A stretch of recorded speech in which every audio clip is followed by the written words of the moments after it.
కాదండి, వైఎస్ఆర్సీపీ వాళ్ళు చాలామంది డిబేట్లో ఈ పాయింట్ రేస్ చేస్తున్నారు. ఓకే, బోరుగడ్డ అనిల్ తప్పు చేశాడు, అతను జెండా కప్పుకోలేదు, మాకు సంబంధం లేదు. కానీ కిరాక్ ఆర్పి ఏం మాట్లాడుతున్నాడు అది మీరు వింటున్నారా? ఎంత దారుణంగా మాట్లాడుతున్నారు, మరి ఎందుకు కేసులు పెట్టట్లేదని? ఇప్పుడు బోరగడ్డ అనిలు తప్పు చేశాడు, అతని భాష సరిగ్గా లేదని ఎప్పుడూ అనలేదు వీళ్ళు. వీళ్ళు వైసీపీ అప్పుడు ఉన్నటువంటి ప్రభుత్వం పెద్దలు కానీ ఎవరు అతని అతని అంటే భాష వాళ్ళకి సంబంధం లేదంటున్నారు కదా, వాళ్ళు ఏంటంటో చేస్తా అన్నారు కదా. మా జెండా కప్పుకోలేదు, మాకు సంబంధం సంబంధం లేదంటే లేదు. ఎలా అవుతుంది? ఇప్పుడు ఓపెన్ గా రాష్ట్రానికి వచ్చి గుంటూరులో, అమరావతిలో, విజయవాడలో ప్రెస్ మీట్లు పెట్టి అందరినీ తిట్టి ఆయన మీద ఎఫ్ఐఆర్లు ఉండి, ఆయన మీద ఎఫ్ఐఆర్ ఏది ఎక్స్టార్షన్ కేసెస్ అండి, బెదిరింపు, అబ్డక్షన్, అటువంటి కేసెస్ ఉన్నాయి. అటువంటి కేసులు విచారణ చేయరా అండి? ఎందుకు విచారణ చేయాలి? ఇప్పుడు మీ మీద నా మీద అటువంటి కేసు బుక్ అయితే మనం విచారణ చేయరా అండి? అతను విచారణ చేయలేదు అంటే ఏమనుకోవాలి? పరోక్షంగా సహకరిస్తున్నట్టే కదా. మరి పరోక్షంగా సహకరించి మాకు సంబంధం లేదు అంటే అబ్డక్షన్ కేసు, ఎక్స్టార్షన్ కేసు అంటే చిన్న విషయం కాదు కదా సార్. సో పూర్తిగా ప్రోత్సహించినటువంటి ఒక అసాంఘిక శక్తిని ప్రోత్సహించారు. ఆయనే కాదు, అందరినీ, ఆ పాలకుల్లో అందరినీ ప్రోత్సహించారు. ఆయన రాష్ట్రంలో పెట్టారు కదా ప్రెస్ మీట్లు, ఎక్కడో పెట్టడం కాదు కదా. ఇప్పుడు ఎవరైనా సరే కిరాక్ ఆర్పి కానీ ఎవరైనా సరే ఆ భాష సరైనది కాదు.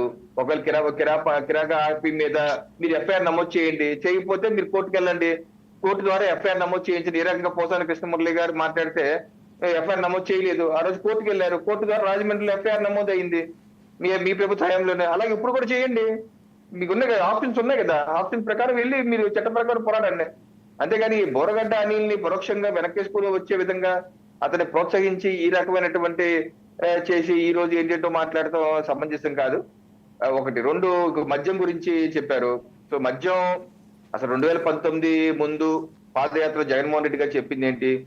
ఆడపడుచుల యొక్క తాలిబొట్లు తెగిపోతున్నాయి మద్యం వల్ల, నాకు ఒక్క అవకాశం ఇవ్వండి, దశల వారీ మద్యపాన్ని నిషేధం చేస్తాను, నేను గనక నిషేధం చేయకపోతే 2024 ఎన్నికల్లో మీ ముందుకు వచ్చి ఓటే అడగను, నేను మాట తిప్పని మడమ తిప్పని వైఎస్ రక్తాన్ని అని చెప్పారు కదా ఆయన. ఒక రక్త శపథం చేశారు కదా ఆయన, మంగమ్మ శపథం లాగా. మరి ఎందుకు ఈ రోజు నిషేధం చేశారా? మీరు ఎందుకు వచ్చారు 2024 ఎన్నికల్లోకి? ఆ రకమైన చేశారు. మీరు ఇచ్చిన హామీ ఏంటి? మీ మేనిఫెస్టోలో కూడా పెట్టారు కదా దశల మద్యపాన్ని నిషేధం చేస్తా అని. పైపొచ్చి ఏం చేశారు? అధికారంలోకి వచ్చాక ఇలిసిట్ లిక్కర్ ని ప్రోత్సహించారు.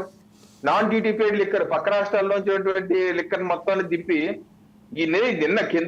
కిందటి నెల వర్మ గారు, కిందటి నెల నర్సాపురం మేయర్ భర్త వైసీపీ నాయకుడు, ఆయన కారులో 4500 ఇలిసిట్ లిక్కర్ బాటిల్ పట్టుకుని వెళ్తాడు వైసీపీ నాయకుడు. అతను పట్టుకున్నారు. చూడండి, ప్రభుత్వం వాళ్ళకి కాకపోయినా అలవాటు పోవట్లేదు, గతంలో చేసిన అలవాటు పోవట్లేదు, అతను పట్టుకుని పెట్టాల్సి వచ్చింది. అరే ఏ మాత్రం మార్చుకోవట్లేదు పద్ధతి.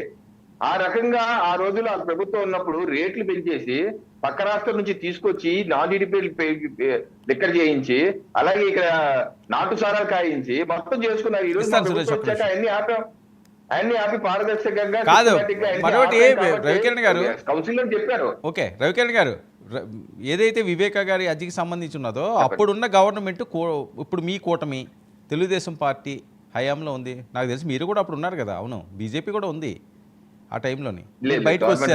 బయటకు వచ్చేసినట్టున్నారు అప్పుడు. సో ఆ హత్యకి సంబంధించింది మీరు కదా నిగ్గు తేల్చాలి, ఇప్పటికన్నా మీరే నిగ్గు తేల్చండి అని సవాల్ విసురుతున్నారు. అసలు ఏంటి మిస్టరీ?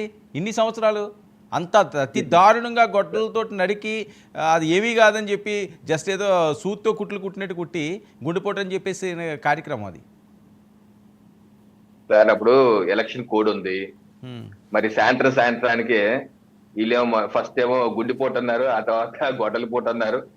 మరుసటి రోజుకల్లా చంద్రబాబు నాయుడు చేతిలో గొడ్డలు పెట్టి ఆ సాక్షి పేపర్ లో పెద్ద ఫోటో వేశారు, నారాసుర రక్త చరిత్ర అని. తర్వాత ఫైనల్ గా ఏం తెలియంది? అది చేసింది వాళ్ళ సొంత బంధువులే చేశారు, వాళ్ళ సొంత బంధువులే, ఆయనతో ఉండే వ్యక్తులే అందరు కలుగుడు చేశారని చెప్పి ప్రాథమికంగా ఇప్పుడు సిబిఐ అయితే తేల్చిన వ్యవహారం. దీని ఇంకా సూత్రధారులు ఏంటి అన్నది ఇంకా చేస్తున్నారు. మరి వాళ్ళ ప్రభుత్వం వచ్చినప్పుడు ఎస్ఐటి వేశారు కదా. ఎస్ఐటి ఇది వాళ్ళ ప్రభుత్వం రాకముందు ఉన్న ఎస్ఐటిని వచ్చాక తీసేసి ఏ విచారణ చేయకుండా ముందుకు నెడితే కదా అప్పుడు సునీతమ్మ గారు హైకోర్టుకి వెళ్తే అప్పుడు మళ్ళీ హైకోర్టు ఆదేశాలతో సిబిఐకి ఇచ్చారు. ఆ తర్వాత సిబిఐ విచారణ చేస్తున్నప్పుడు ఎప్పుడో సహకరించారంటే మీరు? ఆ విషయం సుప్రీంకోర్టు చెప్పింది కదా. అక్కడ ఉన్న రాష్ట్ర ప్రభుత్వం సహకరించట్లేదు, అడ్డం సృష్టిస్తుంది కాబట్టి ఈ కేసుని తెలంగాణకు మార్చండి అని చెప్పి సుప్రీంకోర్టు ఇచ్చిన జడ్జిమెంట్ ఉంది. అంటే వైసీపీ ప్రభుత్వం జగన్మోహన్ రెడ్డి గారు ఏ రకంగా సహకరించలేదు, సిబిఐకి సహకరించలేదు. అలాగే ఇక్కడ ఉన్నటువంటి పోలీసులు కూడా అప్పుడు ఉన్నటువంటి ఎవరైతే సరిగ్గా ఇన్వెస్టిగేషన్ వాళ్ళు పక్కన పెడితే వాళ్ళు వాంగ్మూలం ఇస్తారంటే రాత్రి వాళ్ళని సిబిఐకి వాంగ్మూలం ఎవరివ్వకుండా వాళ్ళకి ప్రమోషన్స్ ఇచ్చి వాళ్ళని అడ్డు పెట్టుకొని ఇవన్నీ చేశారు. ఈ రోజు ఇన్ని సంవత్సరాలు 6 సంవత్సరాలు అయిపోయింది. ఈ రోజు సాక్ష్యాలు చెప్పిన వాళ్ళు గత 5 సంవత్సరాలుగా ఒకరి తర్వాత ఒకరు చనిపోతున్నారు. శ్రీనివాస్ రెడ్డి కావచ్చు, గంగాధర్ రెడ్డి, అభిషేక్ రెడ్డి, నిన్నేమో వాచ్మెన్ రంగయ్య. వీళ్ళు చనిపోతుంటే నిన్న ఆ జిల్లా ఎస్పీ గారు అశోక్ కుమార్ గారు కూడా ప్రెస్ మీట్ పెట్టి ఏ రకంగా ఈ సాక్షులందరూ 4-5 వరుసగా చనిపోతున్నారు గత 5 ఏళ్లుగా. ఎందుకు వీళ్ళ చావుల మీద అనుమానాలు ఉన్నాయి, అందుకని డిఎస్పీ స్థాయి విచారణ చేయాలని చెప్పేసి ఈ రోజు విచారణ చేస్తున్నారు.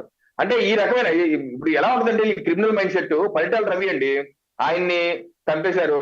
చంపినటువంటి వ్యక్తి ఏ రకంగా అనుమాన పరిస్థితుల్లో 2009 ఎన్నికల ముందే జైల్లోనే చంపబడ్డారు. మీకు గుర్తుంది కదా వర్మ గారు? అది చంపిన వాడినే జైల్లోనే చంపేశారు 2009 ఎన్నికలకు వెళ్లే లోపే.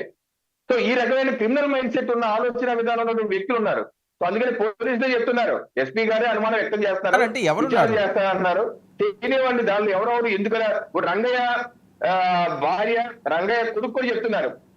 రంగన్న వాళ్ళు ఏమంటున్నారు, మా నాన్నగారిని గత సంవత్సర కాలంగా ఏదేదో అనారోగ్యం అని చెప్పి ఎక్కడికో తిప్పారు, కనీసం ఆ రిపోర్ట్లన్నీ ఇవ్వమంటే ఇప్పుడు వరకు ఇవ్వలేదు, అసలు ఏం ప్రాబ్లం వచ్చింది మా నాన్నగారు చెప్పమని చెప్పలేదు, మాకు అనుమానాలు ఉన్నాయని చెప్పి కుటుంబ సభ్యులు అంటున్నారు. వాళ్ళు కేసు మీద ఫైల్ చేస్తున్నారు. సో ఈ రకమైన పరిస్థితి నెలకొంది. సాక్షులేమో ఒకటో కనుగొస్తున్నారు, కేసు ఏమో సిబిఐ చూస్తుంది. ఇవన్నీ ఇంకా ఎక్కడి వరకు వెళ్తుంది, ఎలా వెళ్తుందో అర్థం కావట్లేదు.